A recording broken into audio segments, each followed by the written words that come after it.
Lily Brinsigoffer, and I'm here at White Oaks Elementary School in Burke, Virginia, to interview Ralph Purdy, who was born in 1926 and served in the United States Army and has achieved the rank of Staff Sergeant. I also have Mr. Brian Reaver assisting me with this interview. This interview is being conducted for the Veterans History Project at the Library of Congress. Mr. Purdy, first of all, I'd like to thank you for your service to our country and for joining me here for this interview today. Thank you, I appreciate it. I would like to ask you questions about your background, your time in service, and finally some questions about your life after service. Where were you born and where did you grow up? I was born in a little town of Morocco, Indiana. That sounds like it's over in Africa, but it's really a little town in northern Indiana in 1926. And I grew up in that area. Did you have a fun childhood? Would you say you had a Did fun I have childhood? what? Would you say you had a fun childhood? Oh yes, I was one of the depression kids, you know, so what we called fun may not be fun today, but we thought it was. What did your parents do for a living? My father owned a meat market and grocery store. He was a butcher, I guess, you know, by trade, but he owned a business. And my mother was just a housewife. Did you ever leave the country before you joined the service? No. Did you ever leave the state of Indiana before you joined the service? I may have gone to Kentucky, but that's about as far as I went then. Did you have any siblings? Siblings? Yes. I have 7 sisters and 4 brothers. There was 12 of us siblings in the family. That's a lot of siblings. That's a lot of siblings, you're right. Did they also serve in World War II? I had three brothers that served during World War II. One sister that served during World War II as a Air Force nurse. And I had one brother then that served during the Korean War. So altogether there was 6 of us. What year did you join the service? 1944. Did you draft? Were you in the draft or did you enlist? Were you drafted or did you volunteer? I volunteered. I enlisted. Can you describe the experiences of your initial training? Well, the reason I enlisted was back then, if you were 17 years old, the Army, you could enlist in the reserve and they would send you to college until you were 18. So I enlisted when I was 17. They sent me to Indiana University for 2 semesters until I was 18. Now, about 2 weeks after I was 18, I had to report to active duty. And that's when I entered the service. Were you ever homesick? Oh, yes. But there's nothing you can do about it. You have to get used to it. Did you have any special training? Well, I went through basic training as an infantry rifleman. But then when they sent me overseas to Philippine Islands, we landed in Luzon.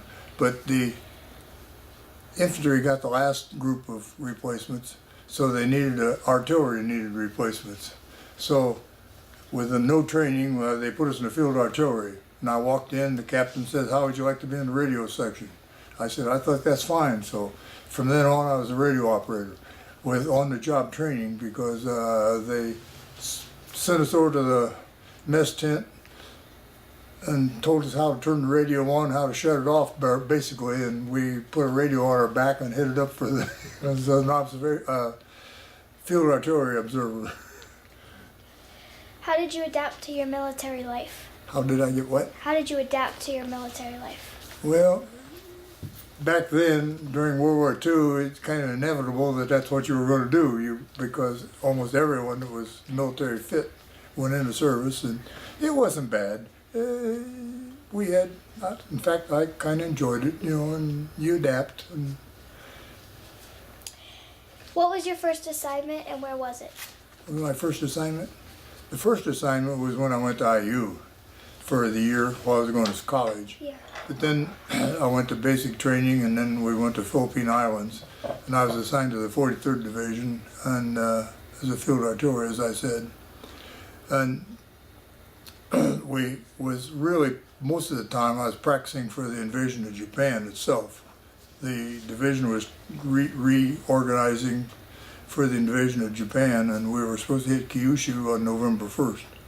So by the war being over in September 2nd, I think they signed a peace, which kept us from having to invade Japan itself, which would have been worse than Okinawa, they said, you know, so I'm glad the war was over when it was. Yeah. What time did you have to wake up every morning? What time? Well, I'm not real sure. It varied a little bit. Usually it was probably 6:30 in the morning, something like that. What was a typical day like? What was the What was a typical day like? What was a typical day like? Well, you got up and had breakfast, and then we went out and, well, I was in the Philippines, we went out and practiced firing the guns. There was 80,000 Japanese still up in the mountains, so we used that as a target. You just blindly shot, practice shooting up in there, but if they happen to be there, so be it. But then you had lunch and dinner and practiced during the day, and sometimes you went into the middle of the night, but you did what you had to do. What did you do when you were off duty? Off duty? Well, when I was in the Philippines, we didn't do too much. We weren't off duty too long. But after I went to Japan, I practiced with a division football team for a while. So that was fun. But then I re-enlisted and we came home before we ever had a first game. But How were the barracks and the food? barracks? Well, it depends on where it was. You know, I've been quite a few places, but during basic training we lived in what we called tar paper shacks. They were wooden buildings with kind of tar paper siding on them, temporary buildings. But the mess hall served family style there. And you sat down at the table and they had servers that served the food.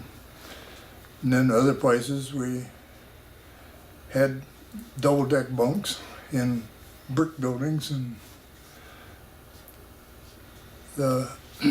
you went to a mess line and they swapped the food on your plate, so it depends on where you were and how. Sometimes you had good cooks, sometimes you had poorer ones, but it wasn't bad. Were you ever on the front lines? Only when I was a very short time, when I went to the Philippine Islands, the first thing we did, when they told me I was going to be a radio operator, well, then we went up on the front lines and had for callback fire missions for the field artillery for a short time until we went back to training rest camp, and then from then on we just practiced for the invasion of Japan. And all the time I was in Germany, it was on the occupation army, and no, it wasn't. It was after combat was over. Did you participate in any famous battles? I got a battle star for the time I was in the Philippine Islands for the Luzon, what they call the Luzon campaign, which gave me 5 points towards my discharge. But I was still such a young kid that I didn't have enough to even come close to getting out. What were your duties on the front lines? I was a radio operator. Yeah. Okay. If you feel comfortable, would you tell us what it feels like to be on the front lines? Would I like to be on the front lines? No. What would you? If you feel comfortable telling us, would you tell us what it feels like to be out on the front lines? Well, not too. It's difficult. You do what you have to do, but I really wasn't exposed too much, to the very long, the front lines. Did you make a lot of friends in the service? Well, yes. You had to be careful, though. As I said, I was a replacement for. They'd lost 3 of their 4 radio operators, and so I was one of the replacement of them, and it was kind of, the older people didn't, the older ones in the group was a little hesitant, you know, to make a lot of good friends because you lost them. But after the war was over, why, yeah, you made a lot of comradeship, you know, between people, yeah. Well, how did you stay in touch with your family? With the family, back then all we had was mail. And from the Philippines and Japan, it probably took 3 weeks for a letter to go one way. So if you wrote a letter, I 3 weeks, maybe 3 or 4 weeks. But you write a letter to them, wait 3 or 4 weeks for them to get it, and then another 3 weeks for you to get it back. It's probably 6 weeks, month and a half before you got an answer to your first question. Now maybe they've got modern radio or communications on satellites and this kind of stuff, but it was by mail is all we had. Where were you when you heard the war had ended? Where I was when I heard the war ended, and well, I was on a radio out in the Philippine Islands in practicing for firing the guns. And the captain set up a radio back to our camp, had the radio sergeant set up a radio back to our camp, and I received a message that he called me on the radio and notified us out in the field that the war was over. And I didn't see my radio for another half hour. All the officers and everything from the almost took over my radio, you know, and talked back and forth about hooray, or, you know, glad the war's over, hey, maybe we can get home now. But it was the best message that ever came over that radio that I ever heard. How quickly were you able to get home? How quickly? Quickly, yeah. Well, after the war was over, I re-enlisted for a year, so I could get home. So it took me about a month after I re-enlisted when I was in Japan. They took a month to get me home. I stayed home for 2 months on furlough. Then it took them another month to get me back overseas, but the second time they sent me to Germany. So that was after the war was over. So then I spent about 8 months over there then in Germany, and then came back home the end of '46. Can you describe the first time you arrived home? Was your home family there? Did you have a big party? Yeah, well, wasn't a good party, but sure, my mom sure made a good dinner. Were you able to readjust to civilian life? Oh yeah, yes. I didn't have very long though to adjust to civilian life, because after I got home from Germany in December of '46, I think it was about the first part of January of '47, I started back to school at IU, and only had about 2 or 3 weeks at home before I started back to college again. So then college life it's probably like it was today, you know, study and have a good time. Were you able to get a job once you came out of college? Yes, well, I graduated from college as with a degree in electronics. It was difficult to get an engineering degree then because all the GIs were all graduating quickly about the time I was, and so I took a job as a maintenance technician temporarily, and then about a year later I got transferred to the engineering department, and from then on I was an engineer for Western Electric. Have you been able to stay in contact with your friends that you made? Do you have any reunions? I haven't really stayed in contact with my military friends, no, you know, as such. Are you a member of any veterans organizations? I'm a member of the American Legion, yes.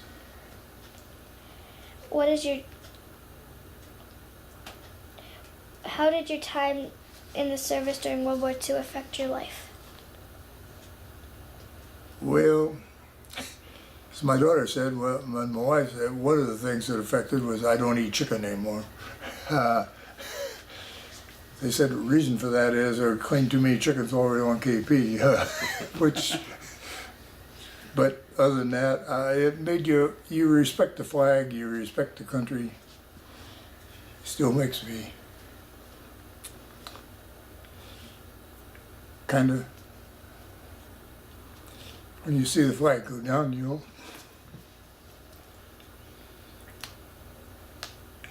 I don't know.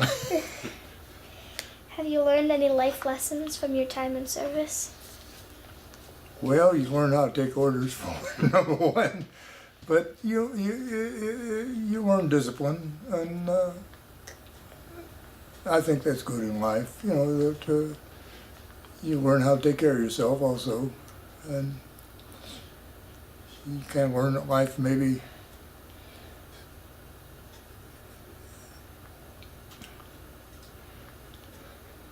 Sorry. It's okay.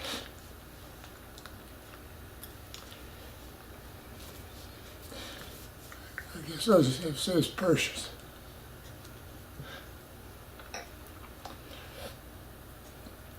Did your brothers make it back at the same time as you did? All my brothers made it back before I did, 'cause I was one of the young kids.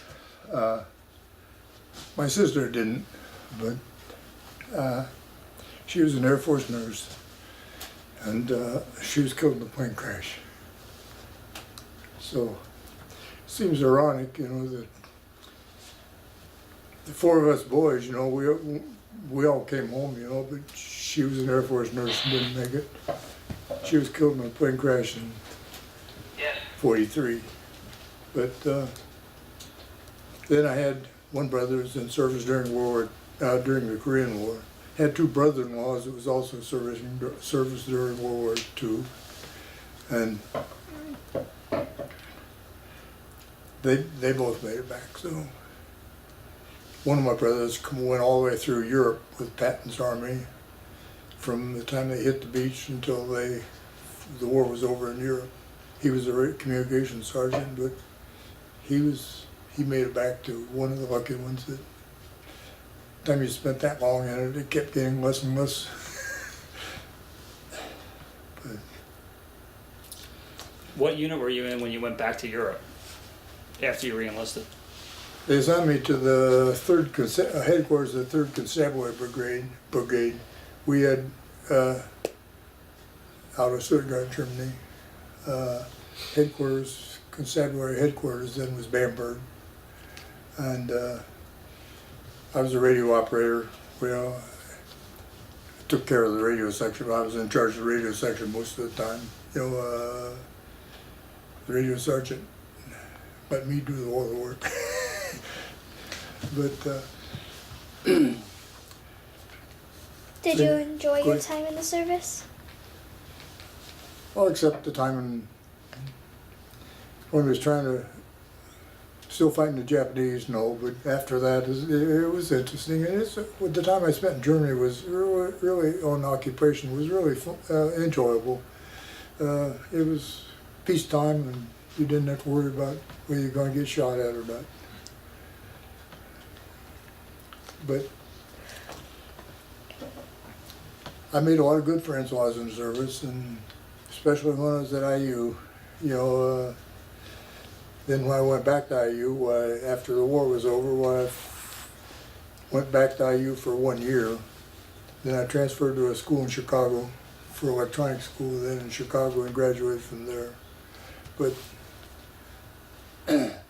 I haven't kept up with, there's only one person that I've kept up with, back with, and that's, I'll laugh and say, I met a girl while I was at IU when she was a freshman and I was there. And we had a good time, good friend. She corresponded with me all the way home, all the time I was in service.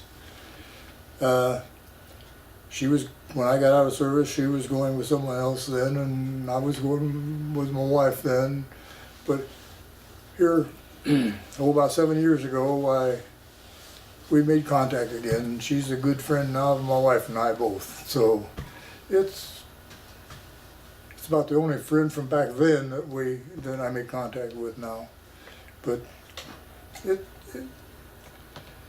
enjoyable, you know, to kind of reminisce back then. But as I said, she's a friend of both my wife and I. And when did you get married? 1951. We've been married a couple years. We have 4 children. Ellen's the oldest. The one that's the teacher here in school. My youngest son, there's 13 years difference between him and his next older sister, so it's like kind of like having 2 families. But Jason, we went to Singapore then and spent a year. When we closed the factory in Indianapolis that I worked at. About 10 of us went to Singapore and put a factory in there. And he went over there and went to school in Singapore, to Singapore American School. He enjoyed it. I asked him once about when they were talking about transferring to Bangkok, and he said, "When we go?" And so it was a good time, you know, we spent, and it was kind of a good way to end a career. I've been retired for 27 years. Time goes. Going back to your time in the Philippines and Germany, how did the locals treat you? Both of them into Japanese. As soon as we went in Japan a week after the war, we signed a peace, and we didn't know how they were going to treat us because you're shooting at them here the week or 2 before, and now you go into their country, you don't know what they're going to accept or not. They pulled the Japanese back from the harbor area about 6 blocks. They vacated about 6 blocks at Yokohama Harbor, and we unloaded the ship on the dock. They unloaded, the Navy unloaded the ship on our trucks and everything. And we drove about 60 miles to a old Air Force base, to set up. But once the Emperor told the Japanese, we're going to surrender, why, they accepted it, and I'll have to say we were accepted very well, for being an adversary, for so long, and I didn't worry about going any place. We went in Tokyo and walked down the street. Tokyo was awful torn up. For one place, I checked about 5 on the truck speedometer, about 5 miles along the road, and everything you could see on the sides were chimneys and smokestacks. The rest of it had all been blown out and burned out. And for a 5-mile section, as far as you could see on the horizon, there was nothing standing. It was just bombed out. And even in cities in Germany were the same way. I'll have to make a statement that war is an awful, brutal way to solve a political problem.